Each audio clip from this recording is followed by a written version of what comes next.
My family was never the camping type. In fact, I'm pretty sure my dad didn't even know how to pitch a tent until that summer. The summer he decided to become a landlocked sailor. I'm 23 now, but back then, I'd just turned 15. My parents divorced when I was 9, and ever since, we had a simple arrangement. I spent winters with my mom, blankets, hot chocolate, and Netflix marathons, and the entire summer with my dad, who lived in a sleepy seaside town where the salty wind seemed to blow all your school year problems out to sea. But that summer, different. 2 days before I arrived, my dad, always a bit of a loner, adopted 2 cats. Yep, cats.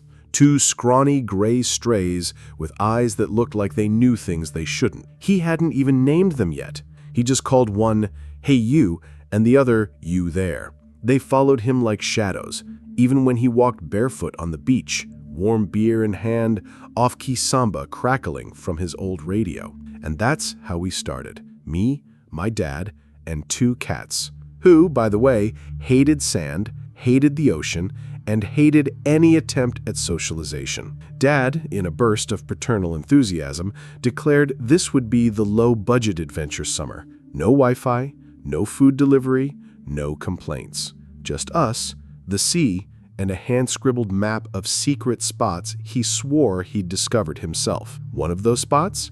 A hidden cove tucked behind a ridge of volcanic rocks, nearly impossible to find unless you knew exactly where to step. The name? Whisper Beach, because according to local fishermen, the wind there blew in a way that sounded like someone telling secrets.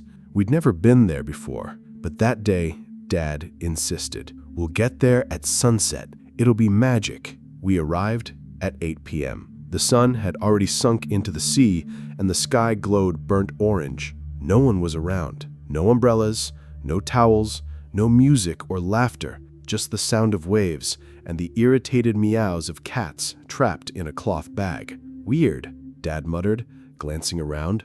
There's always someone here, even in winter. We set up our tent, really just a borrowed camping awning held down by rocks and duct tape. We were laughing at our own incompetence when we heard it. First, tires on sand, then car door slamming, and then footsteps. Lots of them. Turn off the flashlight, Dad whispered, suddenly serious. I did, but it was too late. 3 figures emerged at the edge of the cove. They didn't come from the road, they came from the water. Yes, from the water. Soaked, but not wet. They looked polished, like the moon had buffed them to a shine. They weren't carrying knives, they carried nets. Old nets, tangled with shells and seaweed, but heavy, like they were full of something that didn't belong. One pointed at us. Didn't speak, just pointed. Dad stood up, gripping a screwdriver. Yes, a screwdriver. It was the closest thing he had to a weapon. We're leaving, he said, trying to sound calm. They didn't respond, just started walking towards us. Slowly, like time had given up on running there. That's when the cats escaped the bag. They didn't run, they didn't hide, they advanced. The 2 cats, Hey You and You There, positioned themselves between us and the men, fur standing on end, purring low. Not a purr of affection, a warning. The men stopped. One whispered something that sounded like, not them. And then they walked back into the sea, literally, stepped into the water like it was a door, and vanished. We didn't wait to see if they'd return. We ran, threw everything into the car, even the torn awning, and peeled out like the ocean itself was chasing us. On the drive, Dad called the Coast Guard, told them where we were, told them what we saw. Their response? Whisper Beach was closed 3 months ago. A group of divers disappeared there, never found. Search suspended. They say the sea doesn't give back anyone who enters that cove after sunset. To this day, the cats sleep between me and the window, and every time the wind blows strangely, Dad closes the curtains and whispers, they're coming back.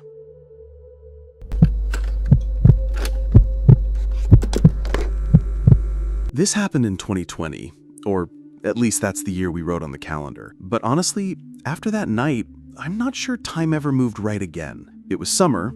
It's always summer when we go there. My family, me, Mom, Dad, and my little brother Leo had this tradition of escaping the big city every July. That year, we picked a beachfront resort on a tiny Florida island called Coral Key, a place that promised peace, infinity pools, and Instagrammable sunsets. We arrived exhausted. Delayed flight, lost luggage, Leo crying over weak Wi-Fi, classic family vacation chaos.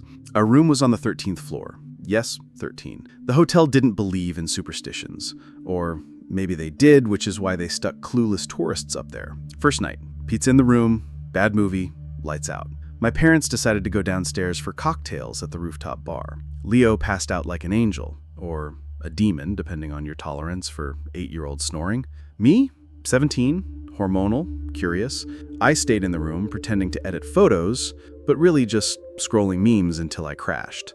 Before they left, Mom reminded me, lock the door, okay? Only we have the key card. I said I would, but I didn't. Not out of laziness, because through the peephole, I saw something weird in the hallway. A woman, or what looked like a woman, standing in front of the elevator, staring at it. White dress, wet hair, barefoot, like she'd just walked out of the sea. I thought, must be a guest coming back from the pool. Shut the door, fell asleep. I woke up to a metallic scraping sound, like something being dragged across the hallway carpet. I opened my eyes. The room was dark, but hallway light seeped under the door, and it was flickering, like someone kept walking past it. Leo was asleep. My parents weren't back. I got up, went to the door, pressed my ear against it. Silence. Went back to bed. Then, click. The sound of the magnetic lock disengaging. The door opened, slowly. No wind, no push. She walked in. Not the woman in white. Something else. Something wearing a hotel robe, but not human. Fingers too long, feet made no sound. And the face, blurry. Like it was always out of focus, even when you stared right at it.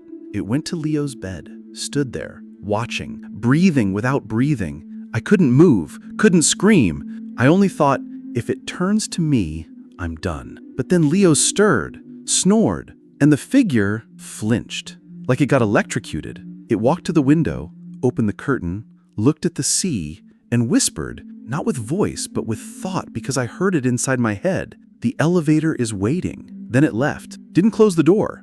I ran, locked it, called my parents. They sprinted down from the bar. We called the front desk. They said no one was in the hallway. Said the elevator had been out of service since 10 p.m. But when we checked the cameras, the 13th floor hallway footage was corrupted. All you could see was a figure stepping into the elevator after it had already stopped working. Next day, the housekeeper told us quietly that floor was special, that sometimes guests who drowned in island accidents came back, not to scare, but to find someone to take their place in the elevator that went down to the seabed, where the resort was built over an old shipwreck. We switched rooms immediately, slept in the lobby that night, and to this day, when I hear an elevator ding, I hold my breath, because sometimes what goes down doesn't come back up.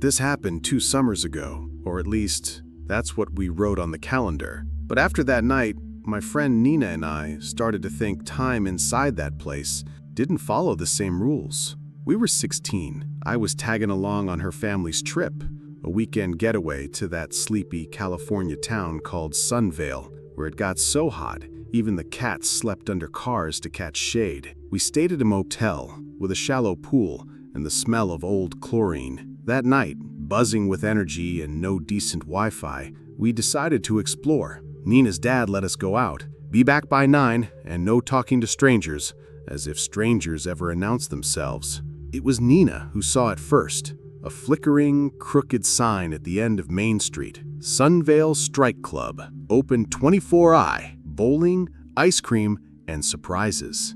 It was ridiculous, off the map, off reality, but it had ice cream and bowling, and we were teenagers with $10 and too much courage. 5 blocks away, we walked, laughing, filming stories we never posted. When we got there, the place felt forgotten, but not abandoned. Abandoned means no one's there. Here, someone, or someones, were. The parking lot was empty, except for a yellow 70s Beetle covered in psychedelic band stickers and a bowling ball duct taped to the hood. The door was open, music played softly, a warped, slowed-down version of Summer Nights from Greece, like it was playing on a wet record player. Inside, everything shimmered, not from cleanliness, from dampness. The lanes were slick, the rental shoes smelled like low tide, and the lanterns, yes, colored lanterns hanging from the ceiling, blinked in sync, like they were breathing, and people were playing. 3 boys,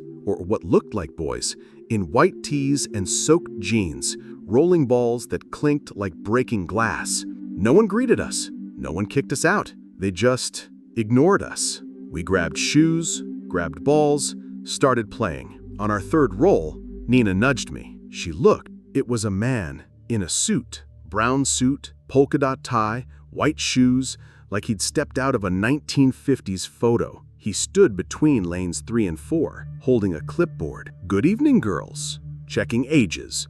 Only under 18s allowed and over 1962s.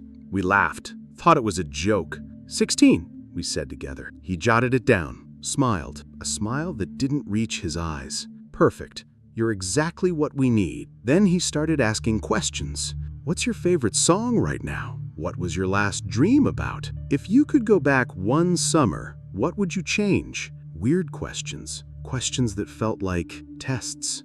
Nina started shaking. I pretended everything was fine. "Let's go," she whispered. I agreed, dropped the balls, walked fast toward the exit. That's when we saw the sign, hanging behind the counter, almost hidden. Closed since 1978. Do not enter after sunset. We froze, turned around. The man in the suit stood in the doorway. Behind him, the 3 boys now stood in a line, holding their balls, which weren't bowling balls. They were skulls. Small, white skulls with numbers painted on the forehead. "The game's not over," the man said sweetly. "One last roll, the most important one." That's when Nina grabbed my arm. "Run!" We bolted, not through the front door, through a broken back window, thick with webs like ropes. We tumbled into the weeds, ran 5 blocks back to the motel, never looking back. In the lobby, gasping, sweaty, trembling, we silently agreed, don't tell the parents, don't post anything, don't ever go back. Next day, we went back, in daylight, with Nina's dad. The place didn't exist. Where the alley stood, there was only an empty lot, overgrown with weeds and a rusted pole holding a fallen sign. Sunvale Lumber Company, EST 1955, closed in 1978 after mysterious fire. 7 victims. No one believed us, not even us really. But to this day, when I hear an old song playing softly or see someone wearing a suit on a summer day, I grab Nina's hand and whisper, "Don't roll the last ball."